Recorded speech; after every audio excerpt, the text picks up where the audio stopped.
लिए शुक्रिया।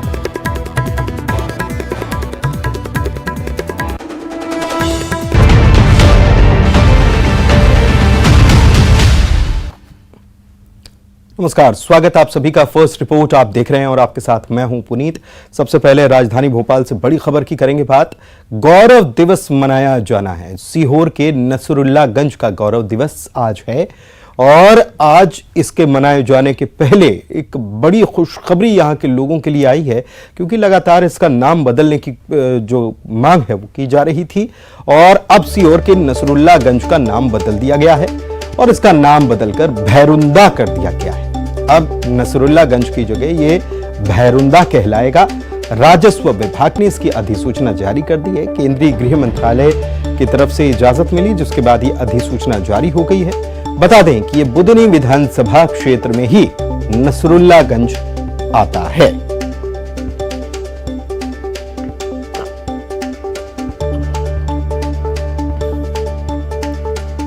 तो राजस्व विभाग की ये अधिसूचना जारी हो चुकी है।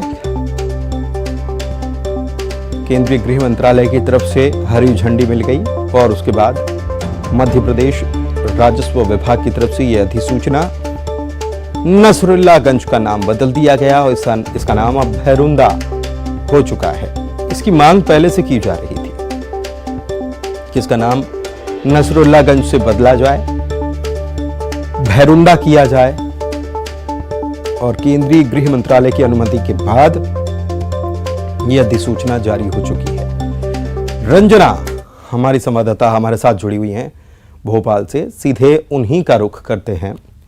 रंजना, ये नाम बदलने के जो क्रम है वो एक बार फिर से चुनावी साल में शुरू हो गया है। भोपाल की कई जगहों का नाम बदलने की पहले कवायद शुरू हुई और अब नसरुल्लागंज का, जो कि बुदनी विधानसभा में ही आता है, और नसरुल्लागंज अब भैरुंदा कहलाएगा। आज गौरव दिवस है, सीएम जाने वाले हैं और ये भी कहा जा रहा है कि बहुत सारे विकास के काम हैं जिसका शिलान्यास या लोकार्पण मुख्यमंत्री करने वाले हैं और उसी दिन, आज गौरव दिवस वाले दिन, बड़ी खबर यहाँ के लोगों के लिए।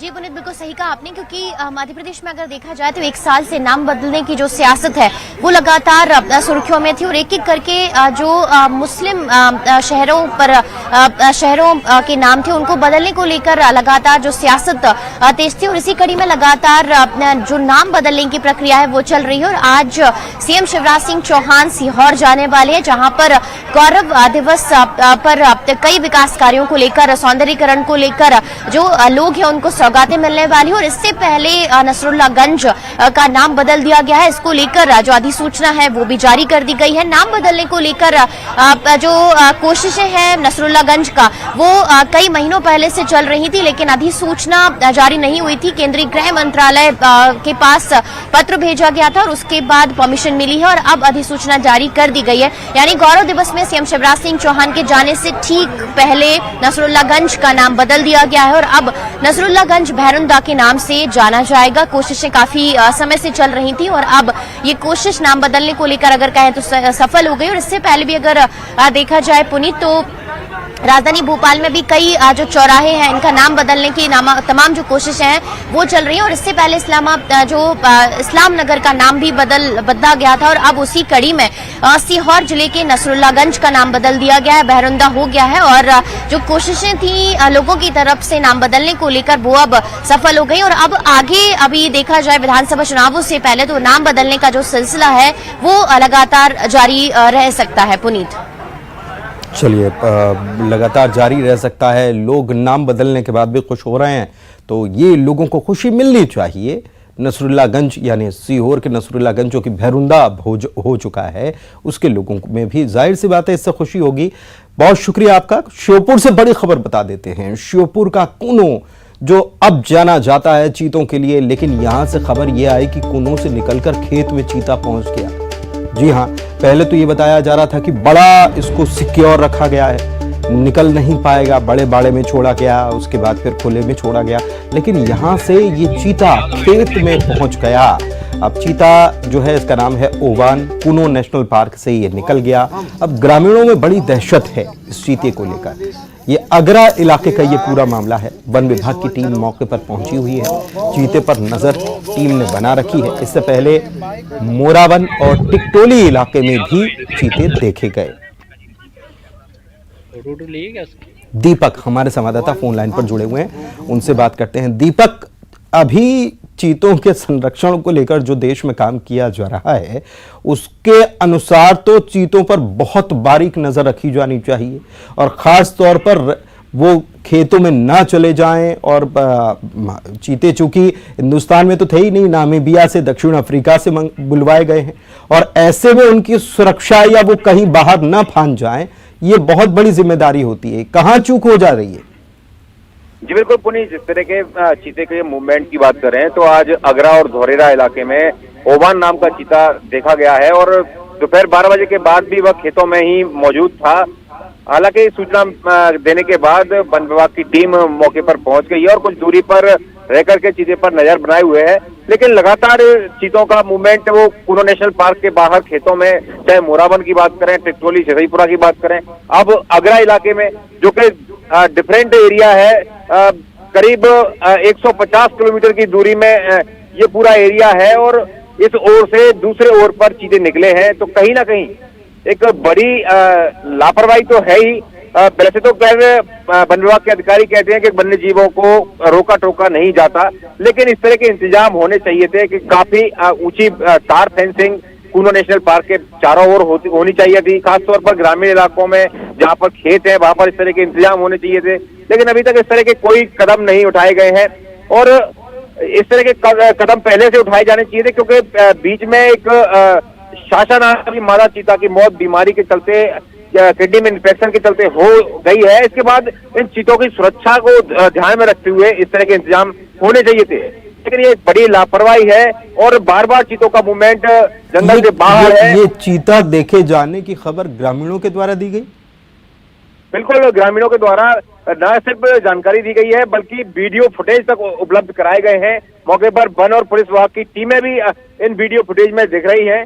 और दीपक, फिर मैं आपको यहाँ पर रोकना चाहूंगा, ये तो और भी बड़ी लापरवाही हुई, ये हद दर्जे की लापरवाही हुई। कॉलर आईडी लगी हुई है ना, ट्रैकिंग इनकी की जा सकती है ना, तो क्या आंख मूंद कर सो रहे हैं? जब खुले जगह पर छोड़ दिया गया तो जिम्मेदारों को कम से कम देखना तो चाहिए कि कौन कहां मूवमेंट कर रहा है, कौन सा चीता। और इतने तो हैं भी नहीं, और उसके बावजूद अगर ग्रामीण खबर कर रहे हैं तो ये तो हद दर्जे की लापरवाही है। बिल्कुल बिल्कुल पुनीत, बिल्कुल अच्छा सवाल है, और इसी बात को ग्रामीण कह रहे हैं कि भाई अभी चीतों को छोड़ा गया है, कुछ ही दिन हुए हैं, और देश में 76 साल बाद चीते लौटे हैं, तो उनकी सुरक्षा अहम जिम्मेदारी है वन विभाग की, क्योंकि शिकारी शिकार भी कर सकते हैं या ग्रामीण डर के मारे इन पर कोई हमला कर सकते हैं, तो कहीं ना कहीं चीतों को चोट या नुकसान भी पहुंच सकता है। और ये सब बातों को ध्यान में रखते हुए ही वन विभाग की टीम जो उनके गले में कॉलर आईडी लगी हुई है उससे ट्रेस करके इन चीतों का मूवमेंट दूसरी तरफ न जाए, इस बार का बिल्कुल इंतजाम होना चाहिए था। वन विभाग की टीम जगह जगह तैनात करने की बात वन विभाग के अधिकारी करते हैं, लेकिन अगर टीमें तैनात हैं तो चीते बाहर क्यों निकल रहे हैं, ये एक बड़ा सवाल है। और इसे लेके लापरवाह पर कार्रवाई होनी चाहिए, क्योंकि पहले शासा नाम की मादा चीता की मौत इसी कुनों में बीते दिन हो चुकी है। बिल्कुल दीपक, ये जिम्मेदारों से पूछिएगा कि आखिर कहाँ उनका लूप होल रह जा रहा है कि भाई वो ट्रैक नहीं कर पा रहे हैं कि चीता उसका टेरिटरी को छोड़ करके और जो उसके लिए बनाया गया है उसको छोड़ करके ग्रामीण क्षेत्रों में चला जा रहा है। तो कहाँ उनकी तरफ से कहाँ चूक हो रही है, क्यों चूक हो रही है, क्या संसाधनों की कमी है? क्योंकि सीधे सीधे भारत सरकार का बहुत बड़ा प्रोजेक्ट है ये, इसको मजाक में नहीं लिया जा सकता। बहुत शुक्रिया दीपक आपका इस जानकारी के लिए। आज एमपी कांग्रेस कमेटी कार्यालय पूरी तरह भगवा रंग में रंगा हुआ नजर आ रहा है। आज कांग्रेस दफ्तर में धर्म संवाद कार्यक्रम रखा गया है।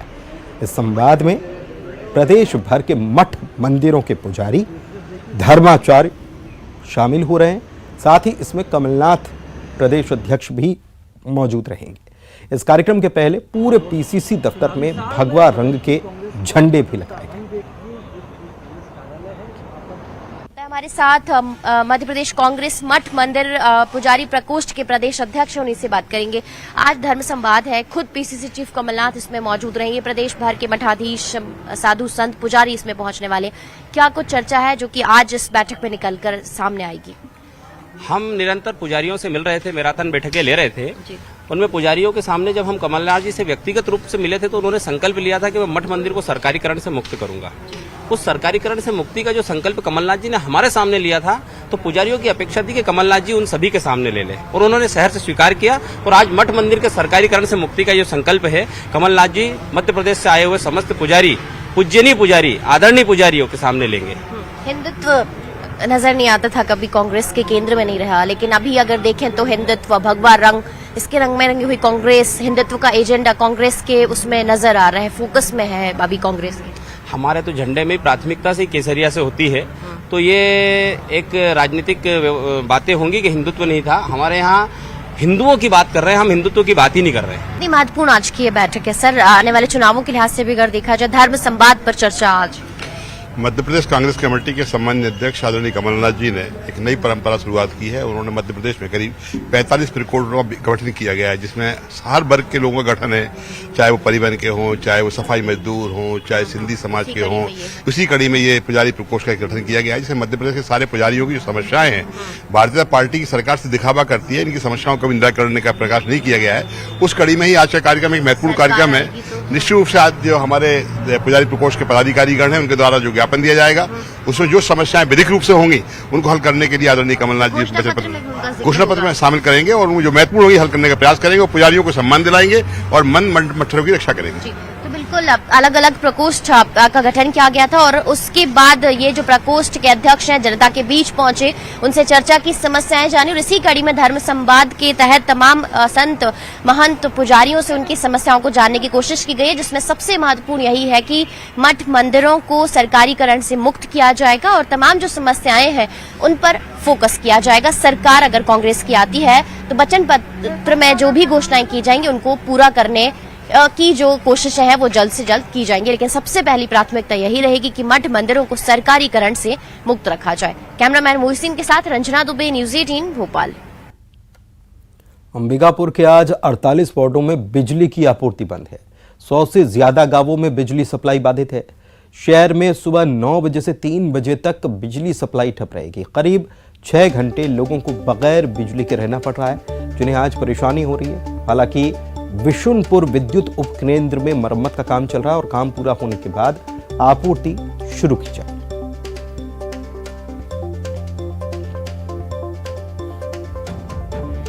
विद्युत विभाग ने बिजली कटौती का आज ऐलान किया है, जो सुबह 9 बजे से लेकर के दोपहर 3 बजे तक होगा। इसमें बिजली विभाग के बिशुनपुर पावर हाउस और नमना पावर हाउस में मेंटेनेंस का काम चलेगा।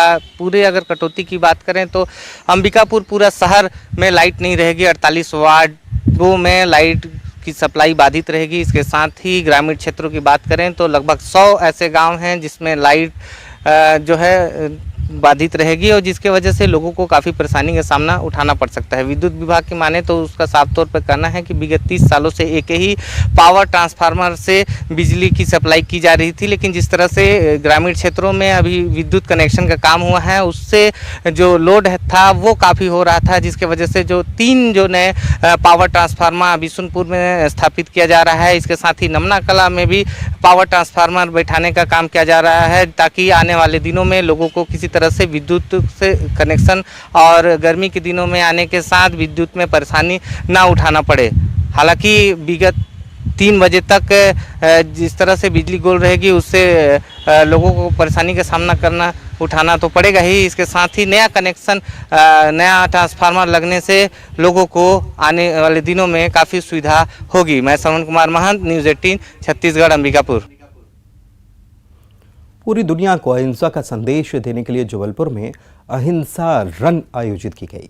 इस आयोजन की खास बात यह रही कि इसमें दुनिया के 27 देश और हिंदुस्तान के 65 शहर शामिल। इसी में से एक जबलपुर है। दौड़ के जरिए लोगों ने सड़क पर दौड़ते हुए अहिंसा के साथ स्वच्छता का संदेश दिया। इसमें बच्चों के साथ बुजुर्ग, महिलाएं, दिव्यांग, युवा सभी। जय हिंद इंटरनेशनल ट्रेड ऑर्गेनाइजेशन द्वारा आज अहिंसा रन का आयोजन किया गया है, जिसमें जबलपुर नगर निगम की तरफ से स्वच्छता रन को भी जोड़ा गया है। और आज तकरीबन 10,000 लोगों ने जबलपुर में स्वच्छता रन में, अहिंसा रन में हिस्सा लिया। और ये देख सकते हैं आप माहौल कितना जोश है, कितना उत्साह है। सुबह 6 बजे से लोग यहाँ पर एकत्रित हुए और अहिंसा रन में दौड़कर शहर को स्वच्छ रखने के लिए, अहिंसा का संदेश देने के लिए आज दौड़ लगाई है। हमारे साथ कुछ लोग मौजूद हैं, उनसे जानते हैं कि किस तरह का यह आयोजन है, क्या संदेश देना चाहेंगे, किस तरह का यह आयोजन। आज जो अहिंसा स्वच्छता रन यहाँ हमारे बीच में चलाई जा रही है, हमारे लिए बहुत सौभाग्य की बात है कि इतना अच्छा कॉन्सेप्ट हम लेकर चल रहे हैं, जिसमें हम स्वच्छता रन कर रहे हैं, जो कि गिनीज वर्ल्ड ऑफ रिकॉर्ड्स में भी जाने वाला है। सभी को बहुत बहुत बधाई और शुभकामनाएं। क्या कहना? हाँ, हम लोग ये महावीर जी ने संदेश दिया है, जियो और जीने दो। ये स्वच्छता के ऊपर बहुत ही बड़ा अभियान है और हम लोग नेमिना शाखा पुरानी बजाजी से हैं, हमारी सदस्याएं बहुत ही है इसमें। स्वच्छता का अभियान है, देश को अपने साथ सबसे रखना, जियो और जीने दो। तो जियो और जीने दो और स्वच्छता का संदेश देने के लिए आज यह आयोजन किया गया, जो काफी हद तक सफल रहा। और आज एक विश्व रिकॉर्ड भी बना है, क्योंकि दुनिया के 28 देशों में और मध्य हिंदुस्तान के 65 शहरों में यह स्वच्छता रन आयोजित की गई। पवन पटेल, न्यूज़ 18 जबलपुर। जबलपुर से ही एक बड़ी खबर इस वक्त आपको बता रहे हैं। सिहोरा में भूकंप के झटके महसूस किए गए हैं। सुबह करीब 11 बजे धरती के कांपने को महसूस किया गया। लोग घरों से बाहर निकल गए। 2 सेकंड तक ये झटके महसूस किए गए हैं। इसकी तीव्रता 3.6 बताई गई है, जिससे लोगों में दहशत है। घरों के बाहर लोग निकल आए। 2 सेकंड के आसपास ये झटके महसूस किए गए हैं सिहोरा में। जबलपुर से ये खबर आपको बता रहे हैं। इसकी भूकंप की तीव्रता करीब 3.6 बताई गई है। पवन हमारे संवाददाता हमारे साथ जुड़े हुए हैं, उनसे जानकारी लेते हैं। पवन, सुबह 11 बजे झटके महसूस किए गए, कहाँ केंद्र इसका बताया जाता? हालांकि तीव्रता तो ज्यादा नहीं थी, 3.6 बताई गई है, लेकिन जबलपुर को अगर देखा जाए तो भूकंप के लिहाज से थोड़ा सा यहाँ खतरे की घंटी तो बनी रहती है। जी बिल्कुल, जबलपुर जो है सेंसिटिव एरिया माना जाता है, क्योंकि यहाँ पर जो टेक्टोनिक प्लेट हैं वो अक्सर जो है उनमें मूवमेंट होता रहता है। और यही वजह है कि जबलपुर और जबलपुर के आसपास के जिलों में कई बार हल्के झटके महसूस किए जाते हैं। हालांकि 1997 के बाद अभी तक इस तरह की कोई भी बड़े भूकंप अभी तक नहीं आए हैं, लेकिन आज फिर एक बार जबलपुर से लगभग 40 किलोमीटर दूर जो सिहोरा तहसील है वहां पर झटके महसूस किए गए। और 2 से 3 सेकंड तक लोगों का कहना है कि 2 से 3 सेकंड तक झटके महसूस हुए हैं। और इन झटकों के कारण लोग घरों से दहशत में बाहर निकल आए और काफी देर तक गहमा गहमी का माहौल बना रहा। और लोगों में अभी भी दहशत का माहौल है, क्योंकि कई बार आफ्टर इफेक्ट जो झटके होते हैं वो भी कई बार महसूस किए जाते हैं इस तरह के मामलों में। फिलहाल अभी लोग दहशत में हैं, वहीं लोगों को सतर्क और सावधान रहने के निर्देश दिए गए हैं, क्योंकि अभी 3.6 तीव्रता का भूकंप आया है, भूकंप के झटके में महसूस हुए हैं। हो सकता है कि यदि ये हलचल बढ़ती है धरती के नीचे तो आगे और भी महसूस हो सकते हैं और शायद ज्यादा तीव्रता के भी महसूस हो सकते हैं। इसका केंद्र कहाँ रहा, कुछ जानकारी आ रही है? अभी केंद्र जो है जब सिहोरा को ही बताया जा रहा है। सिहोरा से लगा हुआ कुछ आगे उमरिया क्षेत्र जो है, तो बताया जा रहा है कि सिहोरा ही मेन सेंटर था उसका, और उसके आसपास के जो इलाके हैं वहां तक वो फिर झटके महसूस किए गए। बहुत शुक्रिया आपका इस जानकारी के लिए।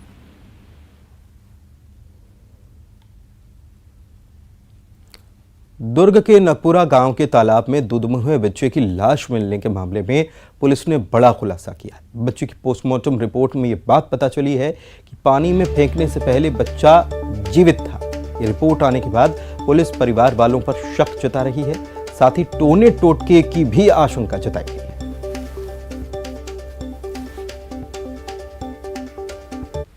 6 माह के मासूम बच्चे की मौत के मामले में अभी सस्पेंस बना हुआ है। पुलिस हर एंगल में जांच कर रही है। आपको बताना चाहूँगा कि दुर्ग जिले के ग्राम नगपुरा के तालाब में 6 माह के एक मासूम का शव प्राप्त हुआ था। इस पूरे मामले में 2 दिन पूर्व एक महिला ने अपने बच्चे की लापता होने की रिपोर्ट पुलिस थाने में दर्ज करवाई थी। पुलिस इस पूरे मामले में जाँच कर रही थी। महिला द्वारा बताए गए बयान के अनुसार ये था कि रात के करीब 1 बजे वो अपने बच्चे को दूध पिलाकर सुला दी थी और उसके बाद वो किसी काम से बाहर निकली थी। जब लौट कर आई तो देखा कि उसका बच्चा गायब मिला।